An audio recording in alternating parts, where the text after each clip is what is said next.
I'm resident of Colorado, Jewel Sage. For YouTube, joined by my buddy Gordon Dymowski, my buddy Patrick McCray.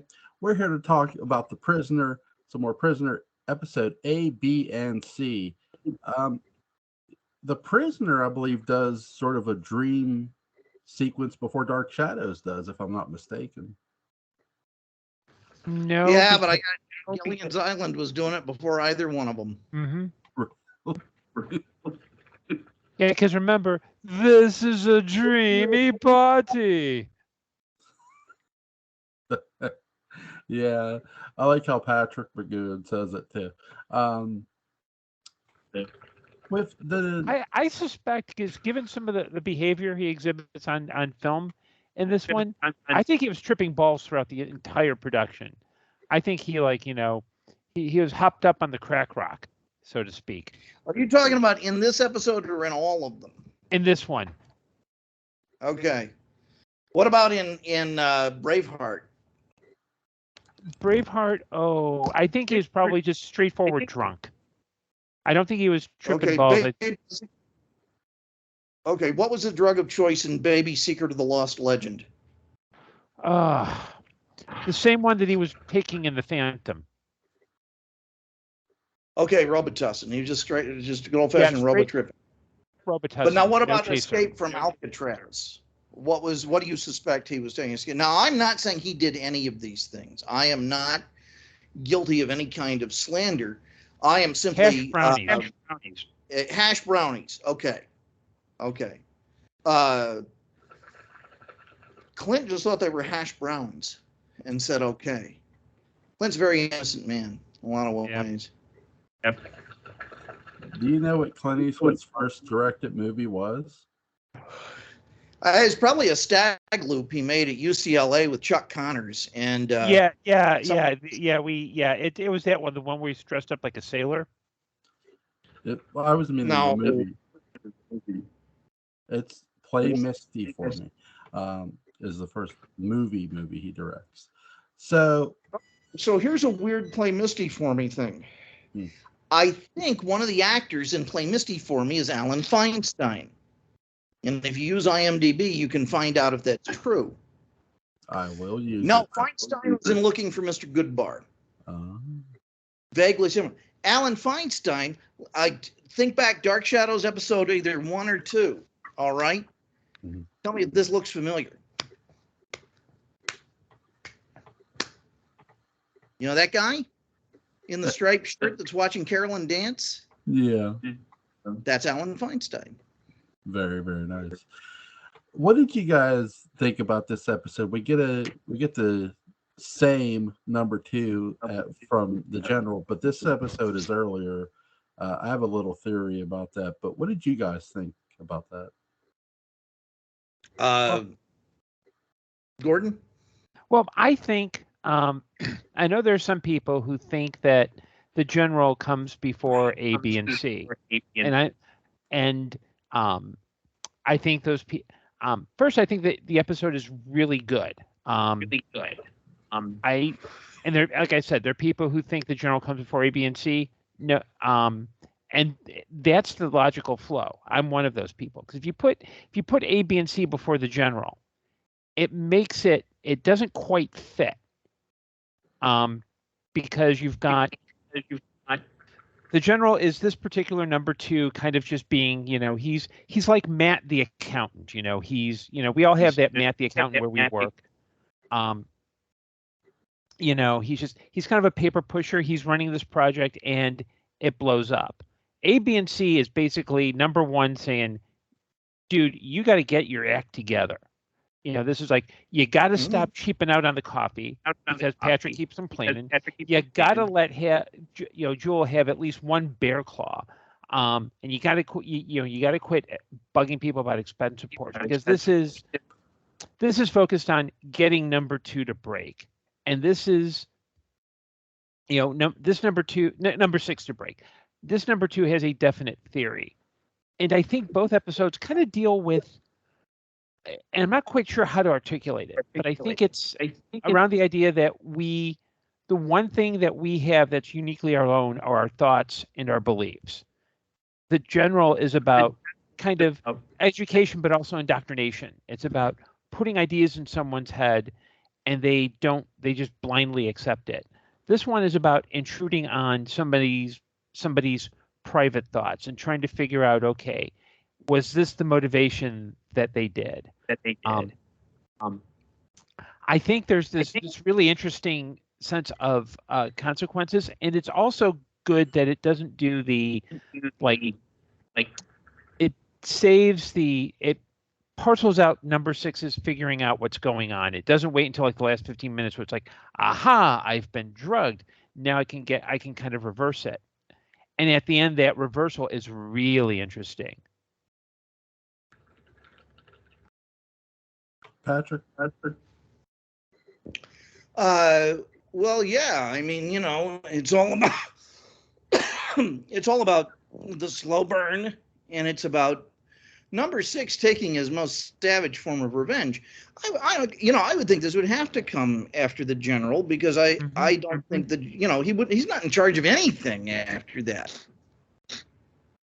I mean, in the general, there's an offline where number 2 says like he's old. He and number 6 are old friends. So you could, on some level, you can interpret that a number of ways. Some people interpret that as, oh, okay, that's why the general comes after A, B, and C. But the logic doesn't quite flow. One, there's the implication that this number 2 knew number 6 before he came to the village, which is fair. I think there's a hidden episode. There's at least in my headcanon, there's an episode where this number 2 berates number 6 about, taking too much food, taking too many portions when the local cafe does their buffet. Was kind of raking number 6 about, hey, that little credit card, you've gone to 3 of those. You need to learn some financial management skills. It's 2 lumps of sugar, not 3 in your tea, that kind of thing. We just didn't see it. I'll buy that. Yeah. Well, here's a question. You said he mentions about that they're old friends.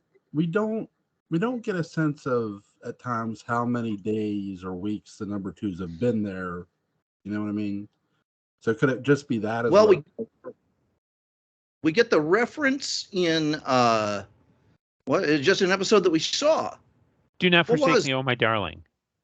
Yeah, we get a reference there that it's been a year at least as of that episode. It's been a year since he's been in the village. Yes. Right. Yeah. But what I'm meaning is you don't hear the number. You don't hear your number 2 say, "Well, I've been here so many days. I've been here this many months." So it could just be him saying, when he says, "Oh, we're old friends," it could just be, "Well, I've been here a couple days. I've been here a couple months." That's why he's saying it. Well, yeah, they could, but the whole point of being in the village is that time does not matter, because you're basically stuck in the same. It's like complaining that an evening in Dark Shadows takes like 30 episodes. I mean, it's hard because there's no sense of time, but I think that works. Yes. Have you ever seen episodes of Dragon Ball Z? No, and I'm very grateful. Yeah. That it would be weird if we had, because we don't have kids. I watched it. I watched it when I was a teenager. And I watch it now. We're older than you are. What's that? We're older than you are. Yes, and I'm a fan. Okay, here's my little theory with number 2. I don't think it's the same one.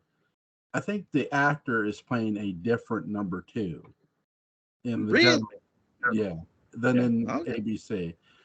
I get a much different vibe from this number 2 than I do the general. I get a different. Because in this episode, your number 2, who's, yes, it's the same actor, mind you, he's under pressure from number 1, who's calling him, more than the screen killer calls his victims. more than Ghostface calls his victims, and he wants it done. He wants number 6 broken, like today, not tomorrow, not next week, today. He wants it taken care of. And so they drug him, and they're trying this. Whereas in the general, he's so much more relaxed. There's a sense of he's this completely different person than the person he is in this episode.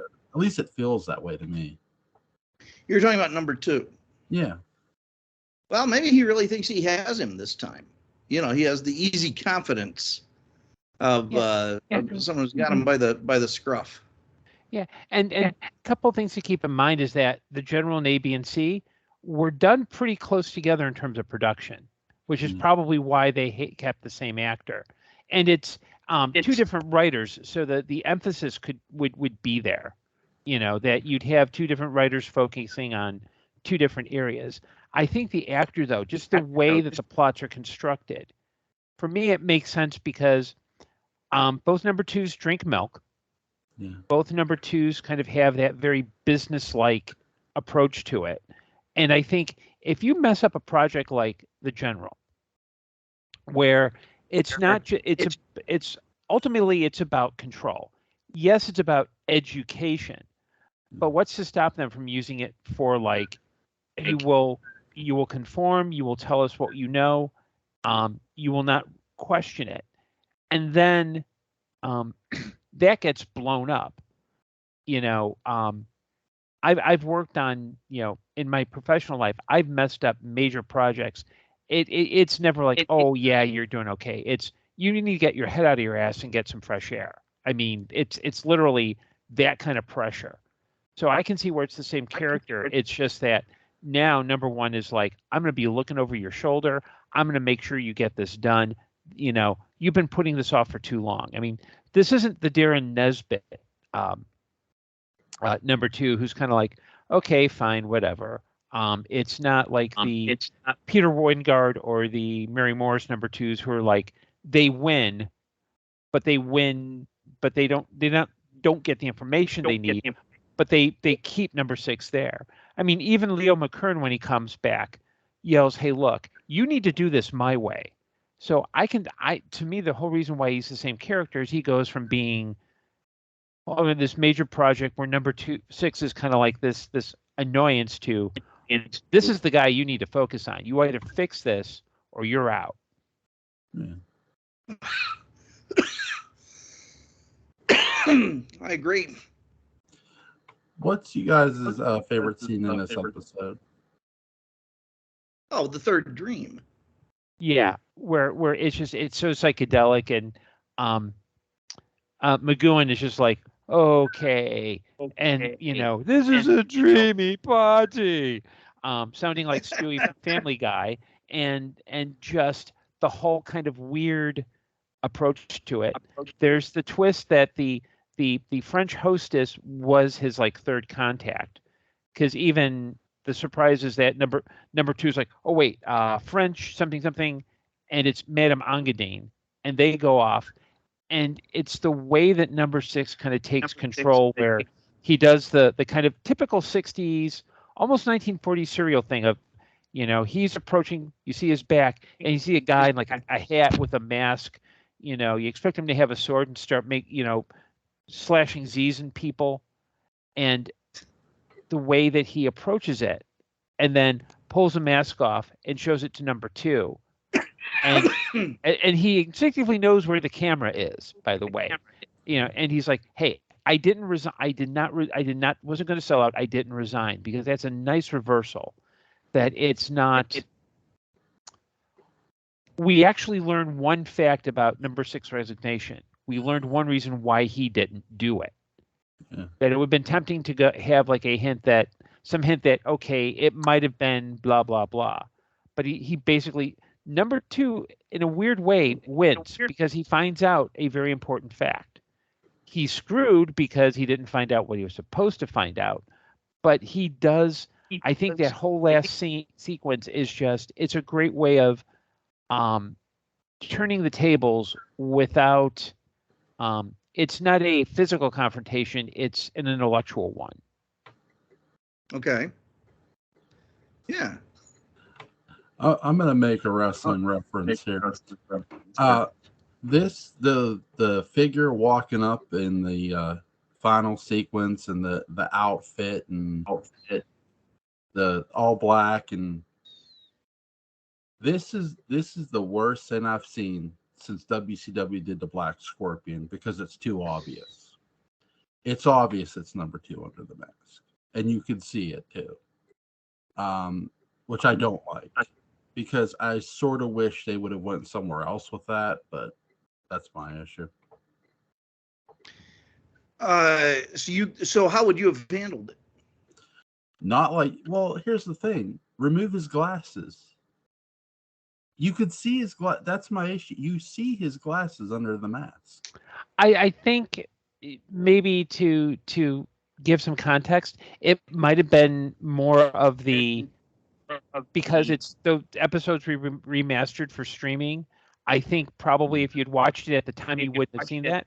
I'm not arguing with you in terms of whether, you might not have been convinced, but I think at some point you kind of have to, it's either that or you have number 6 burst into consciousness and say, back off, stay out of my dreams. I think you needed that kind of, you needed number 6 to turn the tables on this number 2. And this is the only way you could do that, is for him to take control of his mind and say, hey, look, it may be cheesy, but I think it was a deliberate effect. It's like, number 6 is saying to number 2, come on, okay? I know it's you. You're trying to do this. I'm on to you. This is a guy, number 6 basically waters down the drug that's going into him. And we see that early on. It's not that. I think if they had what a lot of shows would have done at the time, which is the last 5 minutes, well, you thought you had me, but I did this and I did this and I did this and I did this. I think there might have been a better way to handle it. I think that when you consider what they were doing at the time, you needed that kind of confrontation. And I think that's the only way you could really have confronted number 2. Because otherwise, if you do it in real life, number 2 just said, oh, wait, dreams? You really, that's you're going to accuse me of being involved in your dreams? Never mind. I think you needed that kind of upfront intellectual kind of confrontation. It's like a precursor to Degree Absolute in Once Upon a Time. That I think this is where number 6 realizes as much as he can fight the powers in the village, number 2, Leo Kerm, number 2 realizes, hey, this is how you're going to win with number 6. It's not going to be tricking him or getting into its streams. It's going to be a full-on intellectual fight. Because I'm sure the other number 2s are sharing war stories. It's like, it's so storm the gates rather than try and go around the back. Right. Mm-hmm. If you're gonna have number 2 in a costume or in a disguise, look, we know he alters the drug. Number 6, we see that. Mm-hmm. How about in this episode just not show the audience who's number 2? Don't show number 6. Don't show number 6. Have it be where have number 6 enter number 2 enter number 6's dream somehow, where he's watching him, so number 6 doesn't know who number 2 is. That's my only issue. It's like you sort of see this coming, and that's my biggest issue with it. It's like, and I made the comparison about the Black Scorpion. Initially in WCW, the Black Scorpion was supposed to be one guy, and the reason it ended up being Ric Flair is because they didn't keep the guy who was initially supposed to be the Black Scorpion under contract, which was just stupid. It's just like, come on, like, why can't you, with the ending, I don't mind someone being under a disguise or a mask, but it was a little too obvious when you're walking, they did the voice right. That I like how they shoot it.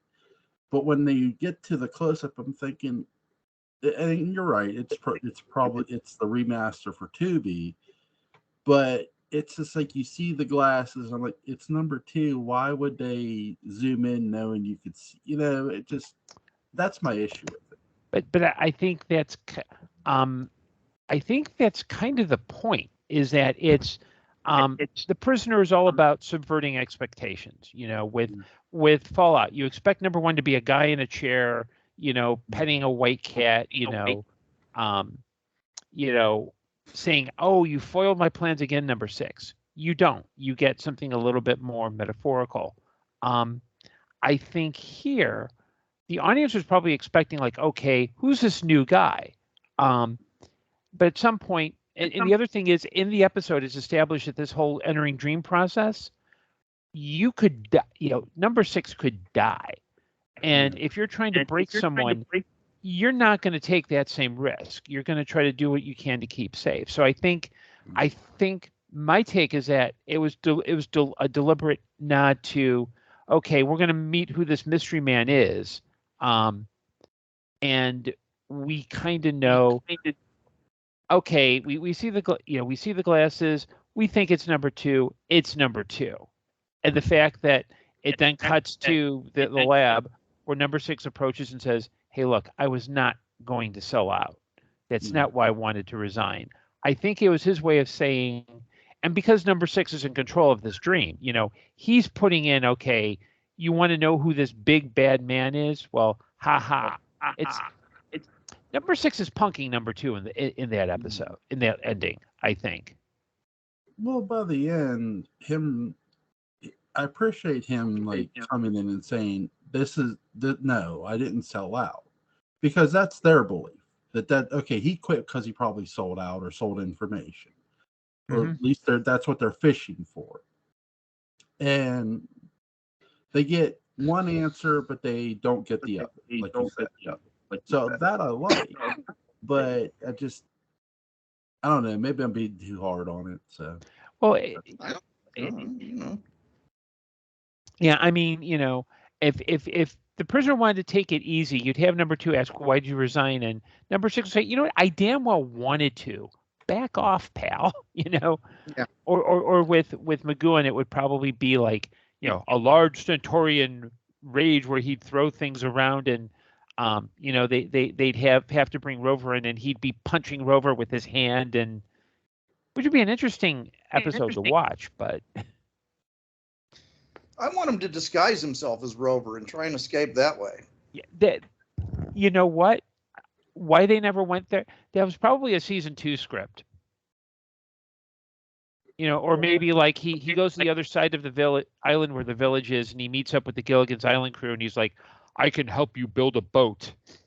I've often said, because the prisoner replaced Gilligan's Island on TV, it filled in the same time slot right after Gilligan went off the air. It was this. I've often said this is what was on the other side of the island. Mm-hmm. And then he meets with Gilligan's Island. They're building the boat, and the Jupiter 2 from Lost in Space comes in and just takes them off the island. There you go. This is a Chat GPT nightmare. This is the stuff I feed Chat GPT to see what it comes up with.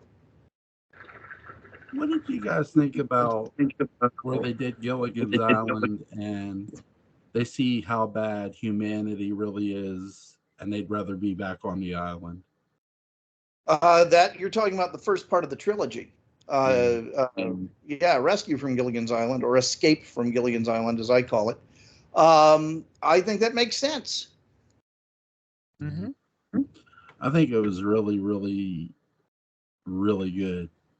Like, it sort of reminds me of a movie my friend just reviewed, Watership Down. You see how cruel humanity can really be. I want to talk about cruel against humanity with that.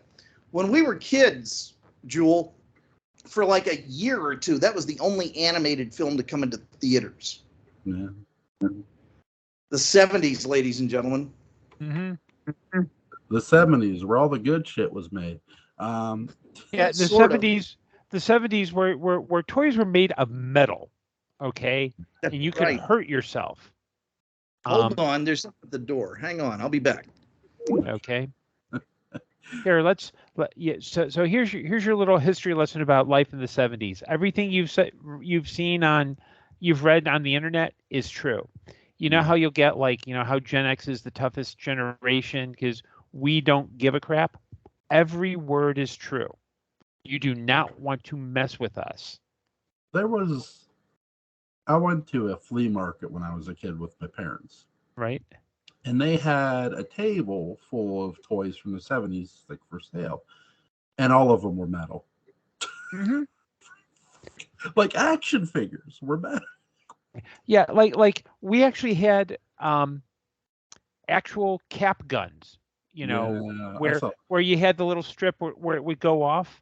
And now you have to put a little like orange thing so that people don't tell it's a real gun. They actually had those too at the sorry if I cut you off. At the same flea market I was at, they had it as a toy. I'm like, that's a real gun. They're like, no, it's a cap gun. Mm-hmm. So, let's see what other when you bought G.I. Joe, he was this big. Yeah. See now. I mean, apologies to all the 80s kids who grew up with G.I. Joe, but that's not G.I. Joe. This is G.I. Joe. I remember when Transformers were this big. I mean, you also got a lot of really cool. One of the great things about living at that time, and yes, we will be talking about The Prisoner. Don't worry. But you could watch these. There were two magic bands on television. There's VHF and UHF. VHF was all the major stuff, your ABC, CBS, NBC, maybe one or two local stations and PBS. But on VHF, you got the good stuff. Like you had to tune it in because you get static and you get things phased. You get solid pictures, but some stations. One station showed it's basically three Mighty Morphin Power Rangers. It's I think the formal Japanese word is tokusatsu, which is basically guys in costumes and kaiju beating each other up. And I'm surprised that there's never been like a kaiju version of The Prisoner, or it's like a dude in a giant Patrick McGoohan costume beating up a giant lizard guy. That's what The Prisoner needed, more kaiju. What do you think, Patrick? That's funny. She doesn't look kaiju-ish. Old joke. I don't even know what the setup for that joke is. I just know the joke itself. I think it would have been magnificent. I think, the Leo McKern #2 versus Mecha Leo McKern #2. It writes itself. It does, because it's Monster Island, the village, an island. Okay, I can't be alone in thinking these things. Have you ever? Let's go pursue the license. We got to put together a novel, or streaming series.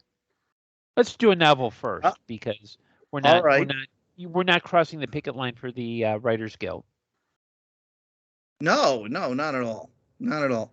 What do you think is going to happen with TV over that? I mean, this is coming at a really bad time. I mean, not that they owe TV anything, but I mean, do you know what I mean? I think what's interesting is I've been reading some articles on it, and like I think a lot of television is going to be and movies are going to be pushed forward because you can't really create everything, but one of the streaming services that's gained a lot of traction in the first quarter of 2023, and especially now with the writer's strike, Tubi, because people are moving away from, let me throw some fancy ass acronyms. They're moving away from subscriber video on demand, or SVOD, to advertiser video on demand, or AVOD. And those are starting to be simply because if it's free but with some ads, of course you're not going to worry about paying things. And Tubi has gotten a lot of more first run kind of exclusive. They actually picked up some stuff from HBO Max when they decided, oh yeah, there's stuff we're not going to show anymore. And they kind of picked some of that material up. Tubi also has their own original movies. They actually remade Terror Train and did a sequel to Terror Train, to their remake. Did it have the shallot mask still? It had many different masks. By the way, the Gene Shalit. Yeah, that's the ultimate scary mask is the Gene Shalit mask. That's another thing. Yeah, that's another 70s thing is that, watching Gene Shalit caused a lot of kids psychological trauma. I would agree. I have made photos of Gene Shalit as Worf and Gene Shalit's head on the body of Kim Kardashian with the champagne. You want to talk about psychological scarring? I'm living it. You guys speak of like mecha and like kaiju. Have you ever watched the WCW pay-per-view Halloween Havoc? No. Okay, well, once upon a time, there was a monster truck fight between Paul White, who was called the Giant at the time in WCW, and Hulk Hogan. Now, they weren't really driving the trucks. Professional monster truck drivers were driving the trucks, but they shot it to make it look like they were driving the trucks, obviously. And they did this on top of the stadium, and the Giant went over and into Lake Michigan. Not really. So they killed the Giant, and later on the Giant wrestled in the match against Hulk Hogan. And then the Yeti came down and did a double bear hug with the Giant against Hulk Are you serious? I'm serious. 1,000%. That's entertainment. What is the best way for someone to really get into wrestling? As a fan. Nowadays, probably the Peacock Network and watch the old wrestling videos they have on there. That's the best way, unless you own a bunch of old wrestling cassette tapes or VHSs or DVDs. Or you could probably just use YouTube. That too. You could use YouTube. There's stuff on YouTube you can find. I want to find it. You have made me sufficiently interested that I think this is important. Oh God! Now, have you ever seen where DX drove a vehicle to an army vehicle to the stadium to the WCW where WCW was holding a live event? Funny stuff, but that was in the Attitude Era though. So, wow. With this episode, I really like the performance overall for the most part, other than the end. But another thing I like about it, I like how they did the drug sequence, because this is also going to set up for later when they're using drugs for Harmony for their Western episode, and because one of their characters gets addicted to said drug. Well, yeah, I can see that.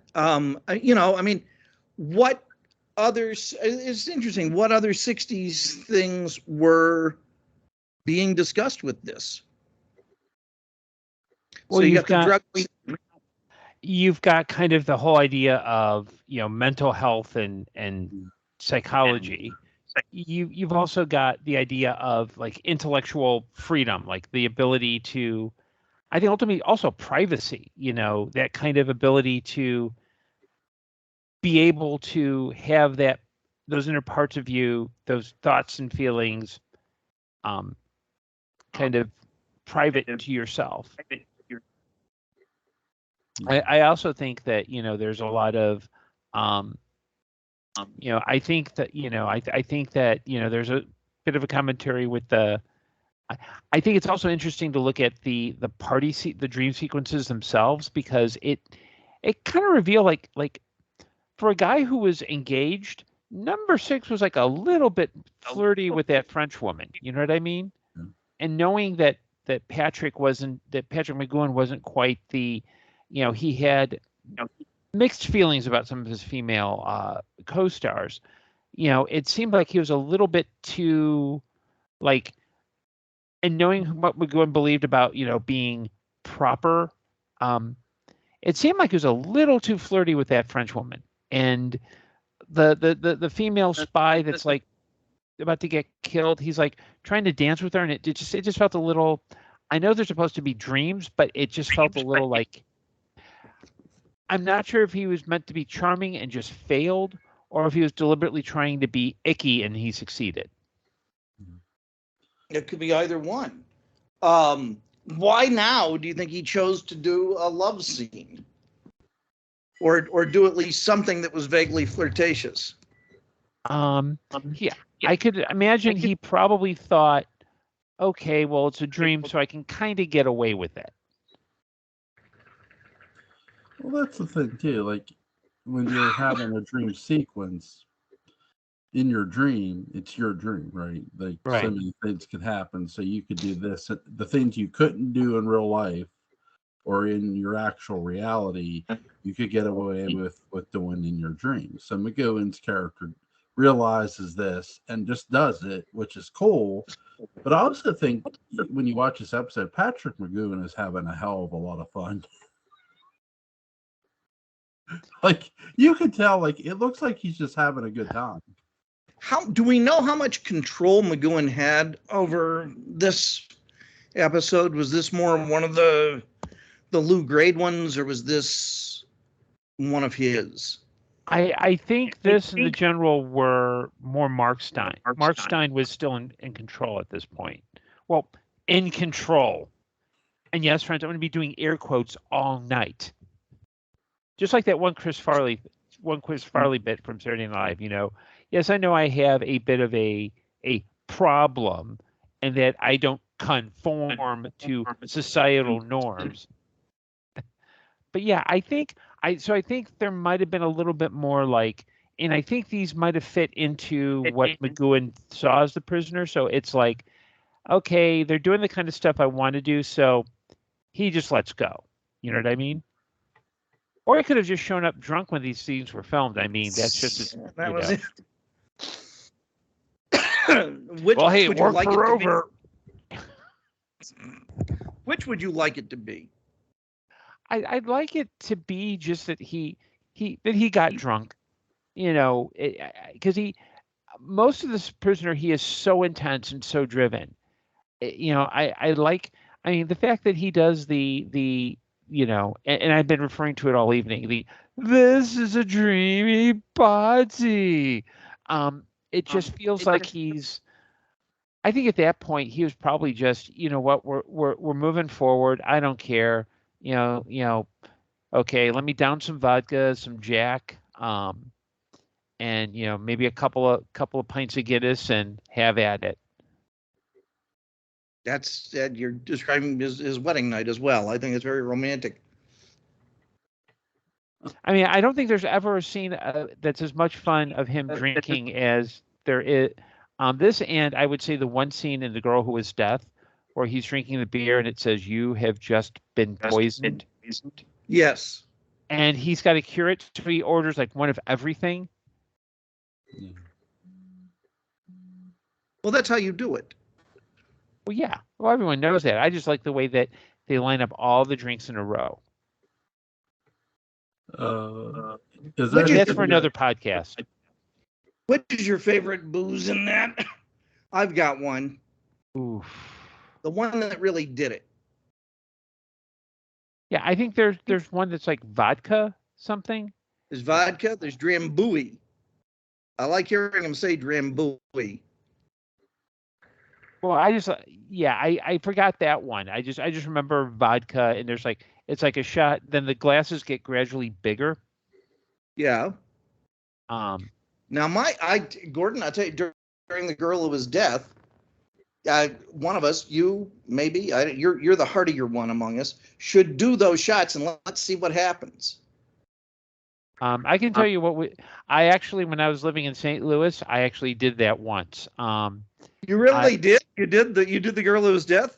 Mm-hmm. And the results were, it was at a friend's Purim celebration, which is a Jewish holiday. Yeah. Yeah,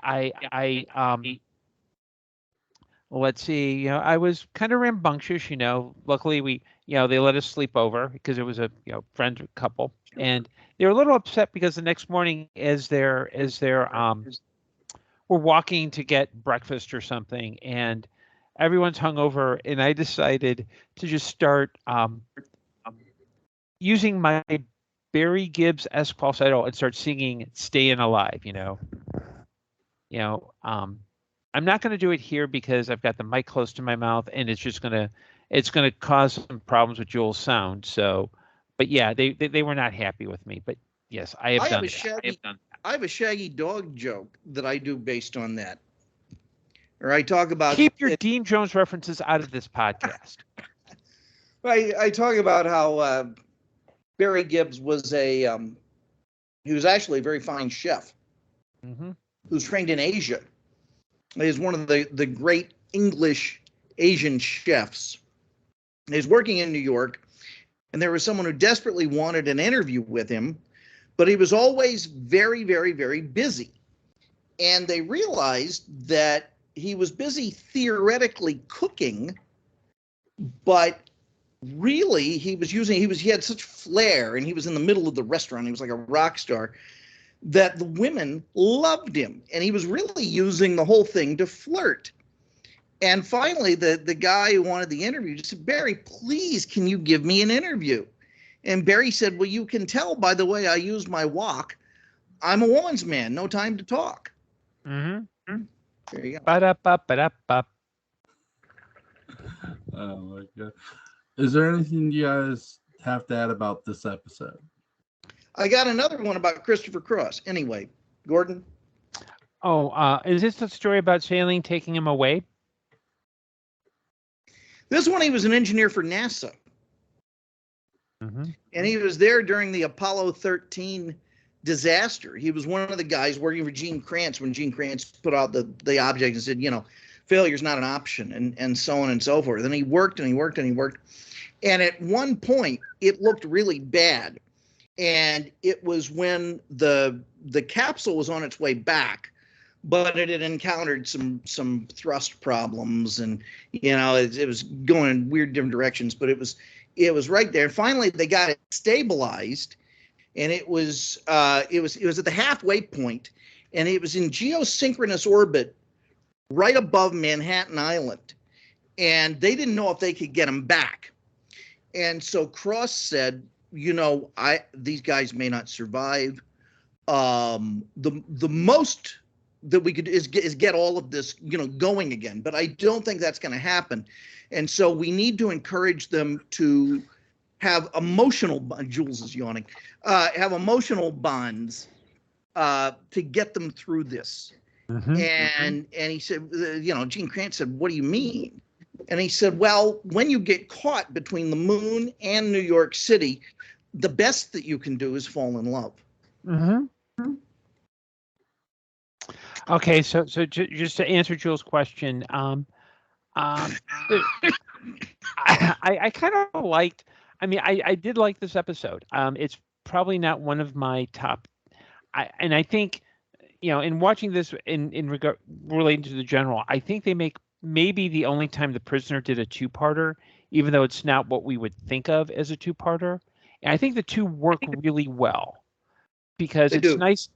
I think it's nice to see a number two who, if McCray gets the lion's share of the glory, Colin Gordon deserves some of it as well, because I think it's nice to see a number two move from like, yeah, I'm going to do this, I've got big plans, to, oh crap, I'm under the gun as well.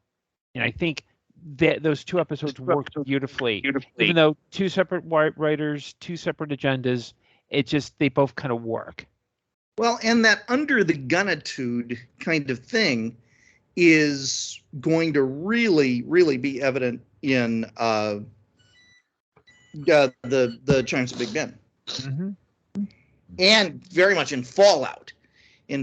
Fallout, definitely. Really interesting episode, guys. Which episode are we doing next, and when? Well, we have many happy returns. Girl Who Was Dead. Is that it? Yeah, you know what? Let's do The Girl Who Was Death because it's fun and Many Happy Returns. I don't think there's I haven't watched it in a while. I'm not sure there's much there. I think it's more of a visual piece than it is a plot piece. But Girl Who Was Death is just flat out goofy. And I think we talked about it. Let's just go there.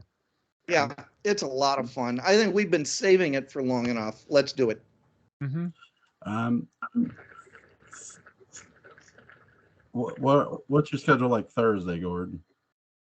Thursday, I should be good Thursday. I should be good Thursday, which is tonight's tomorrow's Thursday. Okay, yeah, I'm good tomorrow. That's I will be good then. And what about 1841? We're gonna pick 1841 back up probably Sunday, you and me, if that's good. Because Friday we're all gonna do the Widows of Widows Hill. Are you guys ready for Friday night? I am. Can you define that a little bit more? We're talking about the widows specifically who jumped off of Widows Hill and Josette as well. The legacy of Widows Hill itself. What are your theories, or what theories, the story behind it, obviously, of where Roger Collins tells Vicky the story where Jeremiah told the widows that they couldn't come up there and grieve anymore, which is really interesting. So we're getting into that. Sounds good. Mm-hmm. So Thursday night, another episode of The Prisoner, guys. Can't wait to talk The Girl Who Was Death. It's actually one of my favorite episodes. I actually enjoyed Many Happy Returns for the visual episode. We'll talk about it. It is kind of in many ways, that's your pilot to The Prisoner. If you want to show people, this is what a Prisoner episode is. That's it. Yeah. So tomorrow night, another episode of The Prisoner. Link to Gordon Dymowski's Amazon page in the description box. Links to the Dark Shadows Daybook Unbound is going to be in the description box. Go pick that up if you haven't already. Guys, I'll see you tomorrow night and be seeing you.